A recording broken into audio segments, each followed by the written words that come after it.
Good morning, my Real News Media TV family. Thank you so much for tuning in this morning, and I'm wishing for everyone a wonderful and a productive day. And in the news this morning, body believed to be that of missing British woman found. Residents of Roaring River, Westmoreland, on Monday unearthed what is believed to be the body of 64-year-old Dawn Anderson, a Jamaican-born British woman who went missing shortly after arriving in the island last week. The body was reportedly found buried near her home.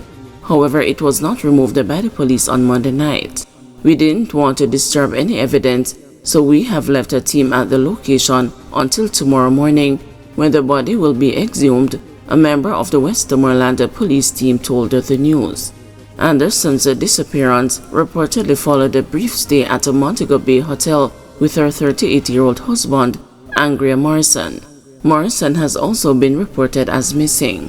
On Tuesday, Morrison reportedly contacted his wife's daughters in the United Kingdom, telling them that Anderson had disappeared after he dropped her off at a beach park in Negril to meet with a client. He reportedly said when he returned to pick her up, she was gone.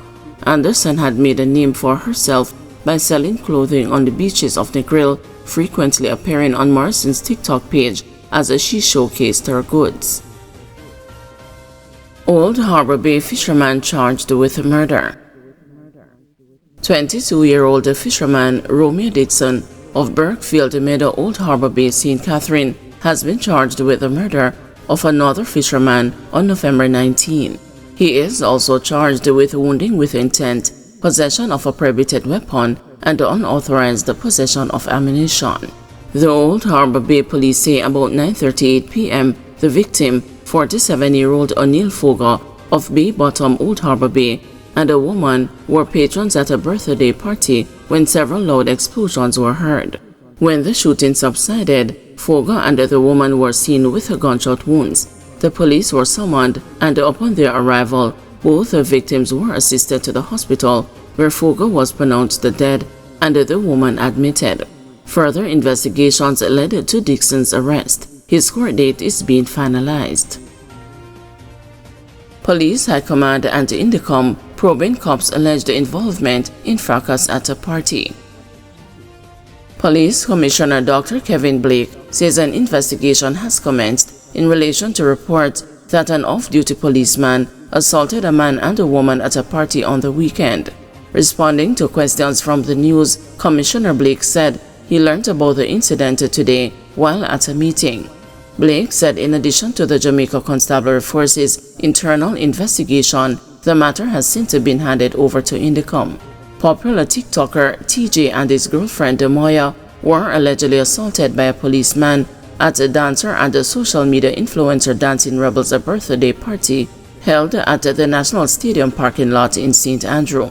Producer and artist and manager Ramesh Major, co-promoter of the event, in a TikTok live apologized for the actions of the policeman who was reportedly hired by him. The incident was shared on social media and has garnered international attention and widespread condemnation.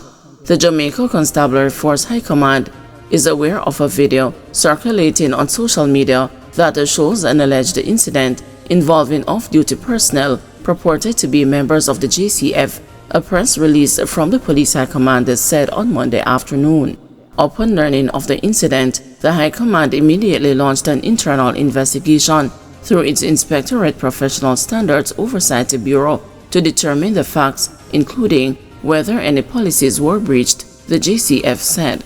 It said the JCF will fully cooperate with the Independent Commission of Investigations, which is responsible for investigating allegations of police misconduct. In keeping with established procedures, the JCF has handed over all relevant information to Indicom, the JCF further stated in the release. The High Command said it takes the allegations seriously and reiterates its commitment to transparency and accountability. We categorically state that there have been no delays in our response. Action was taken immediately upon the matter being brought to our attention. As the investigation is ongoing and now under the jurisdiction of Indicom, the JCF will not comment further on this specific case at this time, the release said. The JCF said it is important to clarify that the JCF permits members to engage in private service, commonly referred to as extra work, under stricter guidelines outlined in the Force Orders on March 8, 2018. These guidelines regulate how members may engage in private service while ensuring their primary responsibilities to the force and the public are not compromised. Private service arrangements must adhere to established rules regarding eligibility, prohibited activities, and operational standards, the JCF said. The policy ensures that such engagements are conducted transparently, ethically, and without a conflict of interest. While extra work is allowed, all officers are required to uphold the highest professional standards at all times, whether on duty or off duty. Any misconduct or breach of policy is treated with the utmost seriousness. We assure the public that any member found in breach of JCF policies or the law will be held accountable. The integrity of the JCF and the trust of the Jamaican people remain our highest priorities, the JCF said.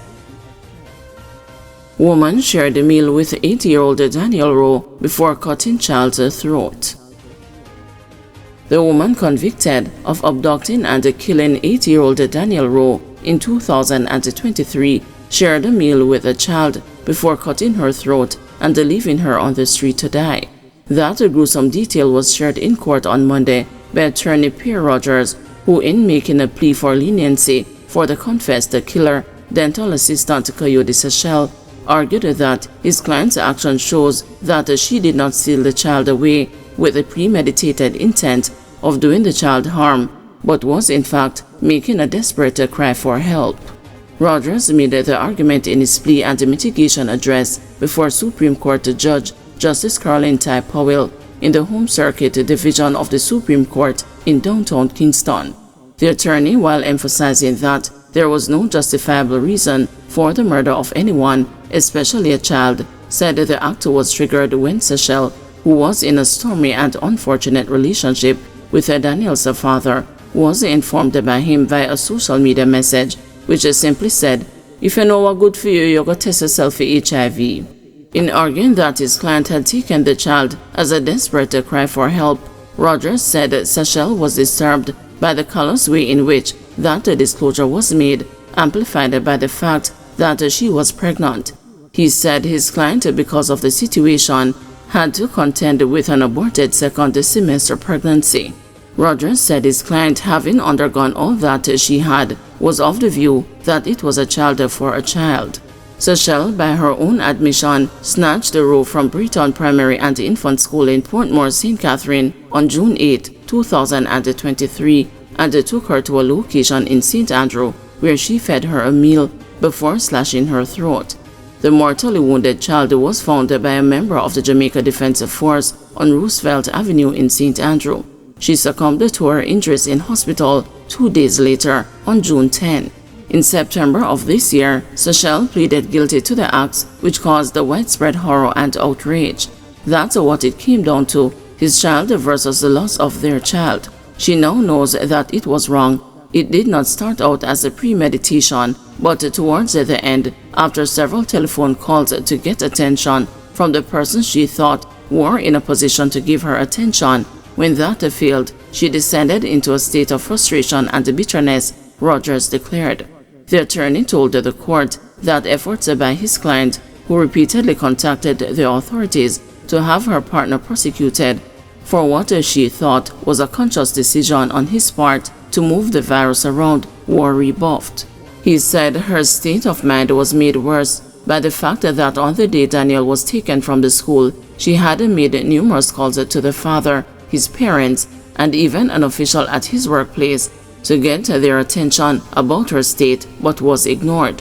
She did not steal the child away with the premeditated intent of doing the child harm. Rather, it was a desperate cry for help from her to the father, Rogers insisted.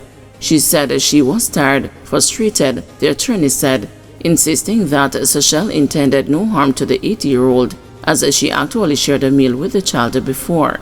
He noted that while this could not account for the taking of Danielle's life, the situation was made even sadder by the loss of her own child's life. In addition to that, ma'am, HIV, loss of child, loss of job, place of residence. In one fell swoop, milady, the heavens are crashed.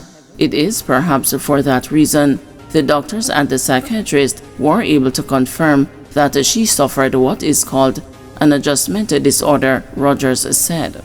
We are not hiding behind this. It is clear in my mind that it did not affect her ability to tell right from wrong. What it does do is set out the context within which she was operating. What it does show is that she acted in a manner that was wrong and caused hurt, the attorney told the court, adding that all the individuals who were close to Seychelles have since turned their backs on her. The attorney, in noting that the judge would be hard-pressed to contemplate any sentence less than life, suggested a starting point somewhere between 30 and 35 years, with a discount for her guilty plea and remorse and the time spent in custody, making it so that she would spend between 27 and 28 years behind the bars before eligibility for parole. On Monday, Seychelles, clad in a black top and a plaid tiered skirt and slippers, her unprocessed hair neatly braided, was seen dabbing at her eyes and blowing her nose several times during the sentencing exercise.